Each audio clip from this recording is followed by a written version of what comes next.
Every leader has a strategy. Executing on that strategy is the challenge. If you want to learn how to effectively achieve what you've set out to accomplish, then this show is for you. Gain keen insights and listen in as leaders share their stories and challenges. Soar Vision Group and the Baldrige Foundation welcome you to Leader Dialogue Radio. Thanks for joining us, everyone. I'm Duffie Dixon. Welcome to Leader Dialogue, brought to you by Soar Vision Group and the Baldrige Foundation. Joining me, as always, is Ben Sawyer, the Chief Executive Officer of Soar Vision Group, and Lisa Counsell, who is the Chief Commercial Officer. We are privileged to have once again this week Dr. David Gifford with us. He is the Senior Vice President, Quality and Regulatory Affairs for the American Healthcare Association. He focuses on post-acute long-term care. Dr. Gifford is a primary care physician himself and also a gerontologist. And we invited him back because, boy, we talked about some good stuff last week, Ben. We did. And there are, for the listeners who listened last week, there are 5 topics we're going to dive into today. The first is innovation. Then we're going to get back into payment models. We're going to talk a little bit about quality as a focus to be able to drive efficiency and more meaningful care. And then we're going to finish with the last 2 topics that are linked, which is the challenge of leadership and workforce engagement. So we had a lot to cover today. So Dr. Gifford, welcome back. Thanks again for being on the second show. Thank you. Let's kick this off with the topic of innovation. So many people have heard the phrase, necessity is the mother of all invention. And that's the context that we want to take for innovation. So we have coming up on November 15th, the radio show, we have Dr. Morten Hansen, who is the author of Great at Work. He also is the co-author of Great by Choice with Jim Collins.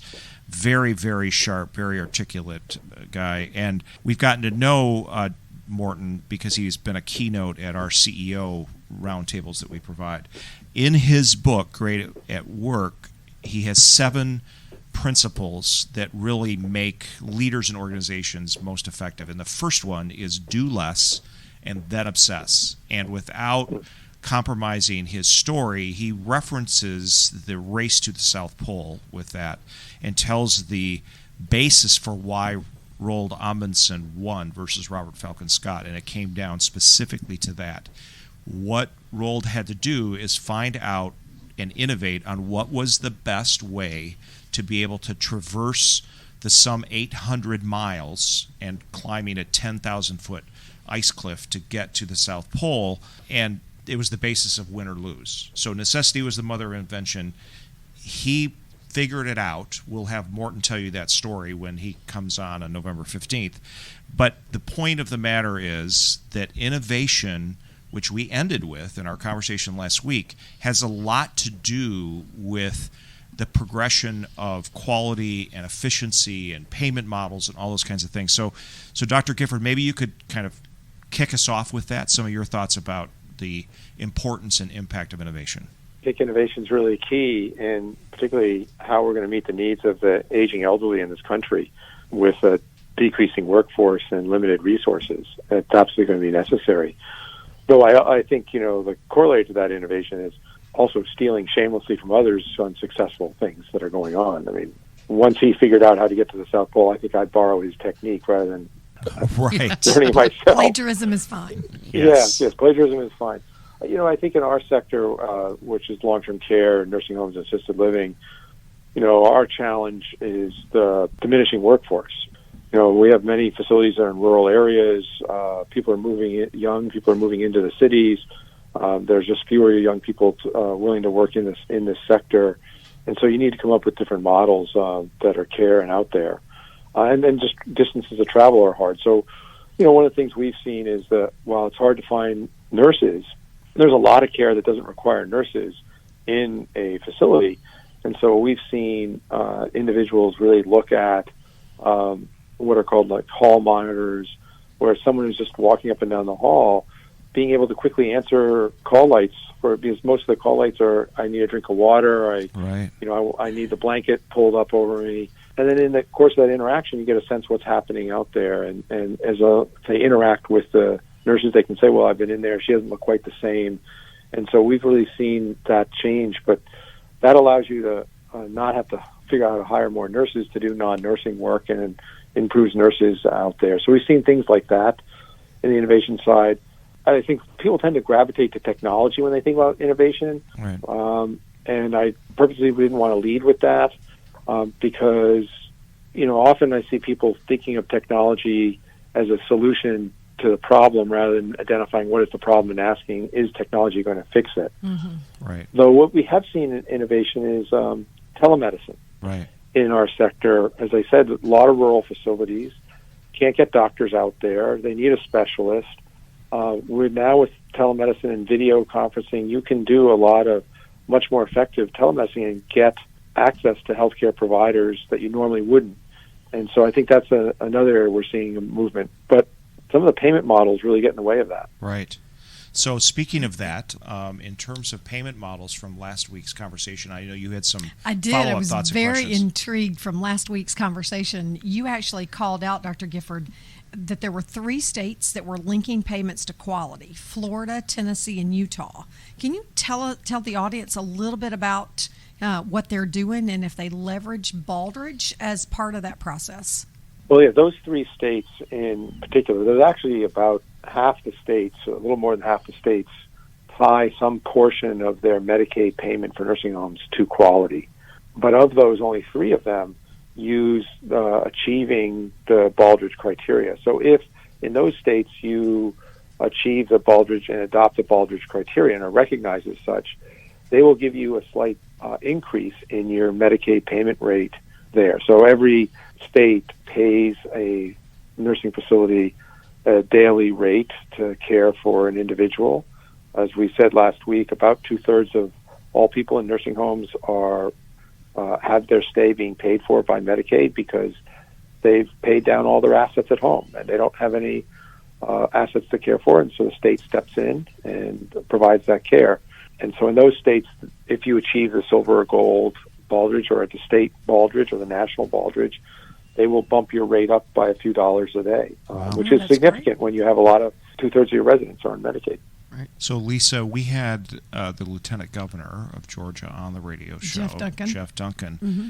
And I think you've been following up with the governor's office. Is that correct? I am. So, I'd like to get Georgia's name on that list. So we've been working with Mr. Kemp, who is our governor, to really get him involved. Jeff, as you mentioned, Ben, we have had on the radio show, and he's got some key initiatives around innovation, technology innovation from his perspective, but healthcare and education. Healthcare, and again, lots of rural counties in Georgia. Lots of home care and hospice care and nursing homes in the state of Georgia. So I think it would be a really great next step. Yeah, for sure. So one of the other things, Dr. Gifford, that we talked about last week was the misalignment of incentives in terms of some of these payment methodologies. You were describing how the patients for an acute care stay go on Medicare for short stay, come off Medicaid, and then they go back on Medicaid after the first couple of weeks in the extended care facility. And so for states that have restricted budgets, it's like, admit them. Yeah, take them to the hospital. It takes them off the Medicaid roll. Talk to us a little bit about, just in general, that fragmentation, right, in terms of payment models. I'll give you another example. So many states are looking to control their Medicaid costs for nursing home care. They look to maybe shifting into managed care because with the theory would be with better care coordination and more innovation in the payment models that there will be better quality, less hospitalizations, lower medication costs, better use of tests. Because I think as we talked last week too, more is not always better, particularly in the elderly. Right. And there's a lot of data to suggest that we give too many medications and we do too many tests that lead to complications. The challenge, though, is almost all the medication costs are covered under Medicare Part D. Most of the diagnostic tests are covered under Medicare Part B, and all the hospitalizations are covered under Medicare Part A. So those are all covered under Medicare. So improving quality by lowering hospitalizations, better use of medications, and better use of diagnostic tests saves Medicare money, but does not save Medicaid any money. Mm-hmm. So this idea of moving to managed care to save money, there's no savings. A lot of these programs have turned out not to have savings, yet the state pays an administrative fee to the managed care company to administer the program. And to do that, they have to take some money out of the money they send to the nursing homes because they think they're going to do the savings. So they've actually cut payments to the nursing homes, paid the managed care company, and saved Medicare money, but not the state any money. And so the loser that's is the provider, terrible. and the loser is the family out there. So you have this complete disconnect. Now, if you have some states are figuring out how to marry Medicare and Medicaid together, and in those models and innovation, now you've aligned the financial incentives, and now you see some really innovative issues, and you see a lot of movement in that direction to do that. So does that mean basically that the state becomes the adjudicator of the assigned Medicare revenues as opposed to it being adjudicated only at a federal level? Well, when they link the two together, Yeah. No, it's not quite that easy because of certain federal and state laws. But what happens is the provider becomes sort of the beneficiary of some of the savings, and there's a shared savings model between the three. Got it. Now, everyone tends to get greedy, and everyone wants more savings, and some of these models have fallen apart between the federal government and the state trying to see who can get the most savings out of these models. Yeah, of course. Of course. So, Lisa, before we move off payment models, anything else from a follow-up? No, just as it relates to rural health, we do have an upcoming event next week, November 7th and 8th. We are doing, in collaboration with the Baldrige Foundation, as well as University of Alabama, Birmingham, UAB, and that is a CEO roundtable for 20-ish CEOs that are rural health CEOs, and they're kind of all over the country, not in any one specific geography. So my guess is that nursing home and long-term care, those are going to be topics that are going to be discussed next week. Yeah, and David, your organization has a lot of presence in rural health, right?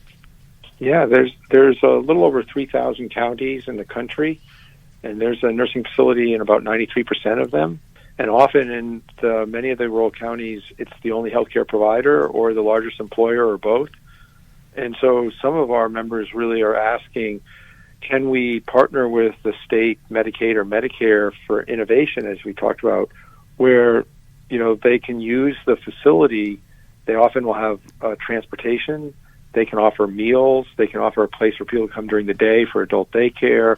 They could do home health because as the aides and nurses are traveling back and forth, they can stop at people's homes and check in on them. And so there is an opportunity, I think, to really sort of coordinate and create some innovations. Though, as we just talked about, some of the payment rules and some of the state licensing scope of practice rules get in the way of that. Right. There's a great program called the PACE program where it marries Medicaid and Medicare for people who are at home who need nursing home to coordinate the care and do that. And I think we need to see more of those types of models. We have a number of our members who are looking at models where they bring the Medicare and Medicaid together and they become their own managed care company and the provider themselves out there. And I think they see a lot more alignment in the process. So I'm encouraged that we're moving in the right direction. I just would love to see us move faster. Right, exactly. That's a perfect segue, by the way, to topic number three, which is quality. And one of the things that you pointed out that actually ties to the payment model is that the Baldrige winners are often more effective and efficient and drive even better financial margins than other organizations that are more flush with capital or access to funds because they focus on efficiency and eliminating waste and really creating even more meaningful care. Can you talk a little bit more about that, Dr. Gifford, in terms of how quality focus and the Baldrige framework can be foundational to gaining those kinds of efficiencies? Well, certainly I think any business, when they focus on what their primary sort of product and service that they're offering and do it exceptionally well, they tend to almost always do and beat the competition and do much better. Right. And in our area, the primary purpose is to achieve the best outcomes for the individuals in the facility that they're caring for. And what we see is those who are able to accomplish that, and the Baldrige framework gives you a leg up on the competition to doing that, do better. Researchers at the University of Wisconsin and University of Pittsburgh got together and they asked us for the list of who were our Baldrige winners and who were not.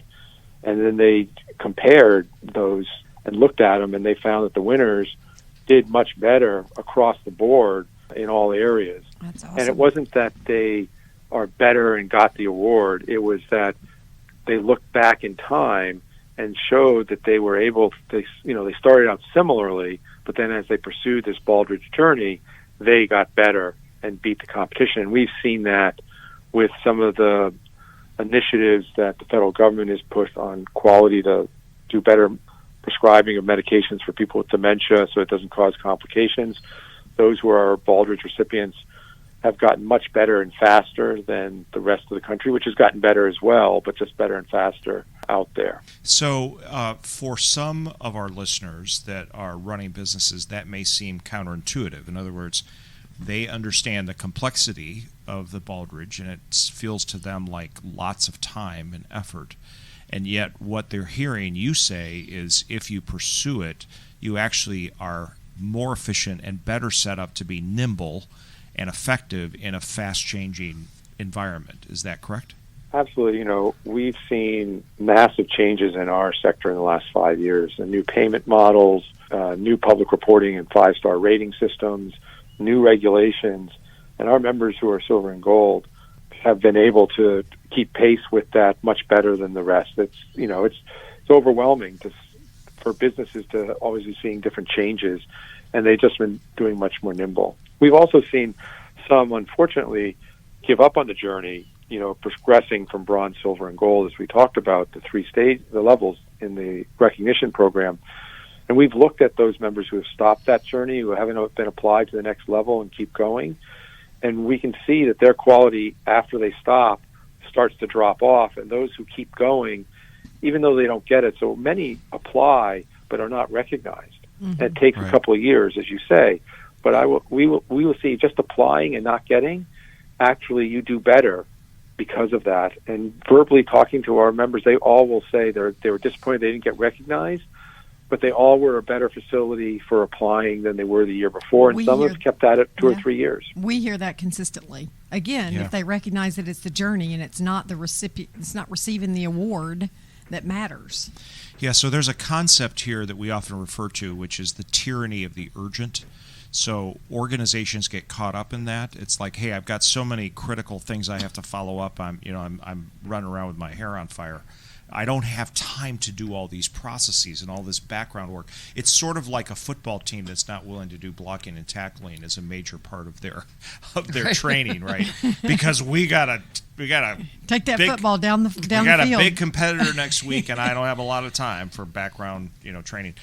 So it's interesting that concept can seem very counterintuitive to people because they feel like they're on a treadmill that's speeding up, and all they can focus on is the urgent. Everyone wants the flash-in-the-pan great quarterback, but they forget about the offensive line and doing all the basics to protect that quarterback so he can pass down the field to the right receivers. Mm-hmm. Exactly. Mm-hmm. And this is really about shoring up your playbook and then being able to execute on it effectively. Yeah.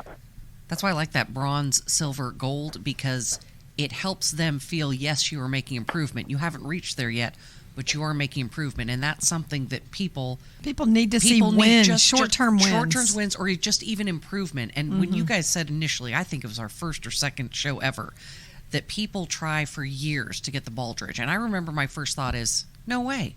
I would be so 10 disappointed. to 12 years. Mm-hmm. Yeah, I would be so disappointed. But the fact of the matter is, you're already getting better. Yeah. Every time you just keeping on the journey. Right. Correct. And there, by the way, are ways to accelerate it, which is something we talk to the market about all the time. That's really what we do is help organizations. It's sort of the difference between sending away for an architectural plan and then building your house that you've never really built before. Yeah. Right?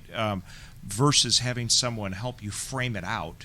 You're still doing all the key decisions, right, in terms of wall coverings, floor coverings, whatever. But it's a whole lot faster to have some structural work off. That framework helps a lot. It helps a lot. So, okay. Well, we've seen two, as I think I talked about the mindset of it. One is if you're trying to pursue this journey to win the award, you're not going to win the award and you'll be frustrated. Right. The other is how you often many of them feel you have to bring in consultants to help this, and certainly consultants can help, but they also end up being a crutch because this is about really looking at how you do your day-to-day operations. And if it's not embedded throughout the organization from leadership down to all the employees, it's not going to work. So if it's an outside sort of consultant helping and doing all the work, you end up failing as well. That's so We call it peak and valley consulting engagements. Yeah. Mm-hmm. You bring a consultant in and you get better for a little while, and the consultant leaves, and you drop right back down to. And then you have to bring him back in. Bring him right back in. That's how the work is. So the idea is to actually, instead of consulting, you're supporting them, you're empowering them, and giving them tools that allow them to be more effective and reach their own level of sustainable performance. We have a tagline that we use, David, that is your strategy, your talent, we help you win. The notion of win is, what are your strategic priorities you're trying to win at, right? It could be something like workforce retention, or a quality, high reliability whatever. The idea is that you've got a strategy, you've got talent. What we want to do is just come alongside and help you accelerate that and win. Right. All right. So thank you for that on the quality focus. Let's switch now to our last two, which are kind of voluminous. It's this intersection between leadership, which really sets the environment for this and supports it, and is largely responsible for success or failure based on their actions, and then the workforce and the notion of what you had talked about before, the third person plural disconnects, the we versus us and they versus them.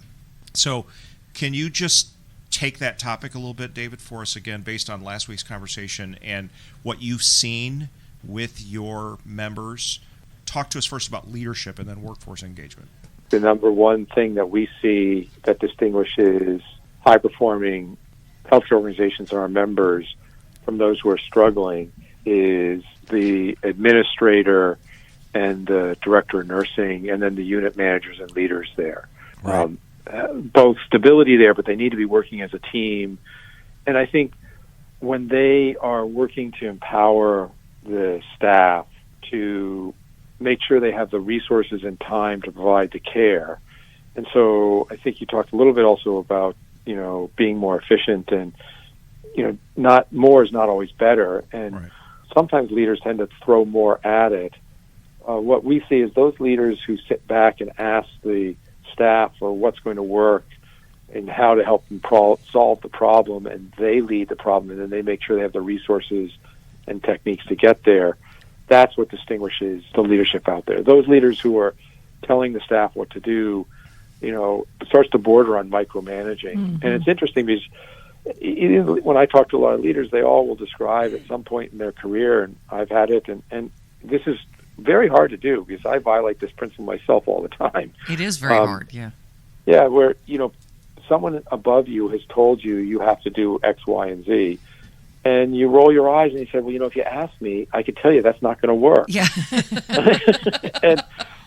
But then when we get in a leadership position, we do the same thing, and I've done it myself over and over again. That's so true. So how do you say, well, there's a problem, how would you solve it? Is a much more strategic way for leadership to get involved in, and we somehow forget that position as we move up because we've been mentored in the wrong way. Right. And so that, by the way, is a connection back when Dr. Morten Hansen will talk about this on the Do Less Than Obsess. The opposite of that is do more than stress. Mm-hmm. And the reason a lot of frontline workers struggle is because they have do more bosses. Mm-hmm. Right, so they take on everything and then they push it downstream, not realizing that for every strategic priority there is a cascade of initiatives and action items that can be literally a blizzard for the front line to try to sort their way through and figure out. Right. Well, one of the things I recommend people do, and I think of mistaken leaders and how to engage staff, since we're talking about these two topics, is what I often refer to as N of 1 trials. And what I mean by that is, when we pilot test, and almost everyone pilot tests, many people pilot test over, weeks to months. They do it throughout their whole organization. They want to have, get good measurement on everything and then sit down and figure it out. I've never seen when someone rolls out a new program that it works as designed, and quickly you figure out, within days, Right. that there's what you designed and thought was going to work, no matter what planning, isn't going to work.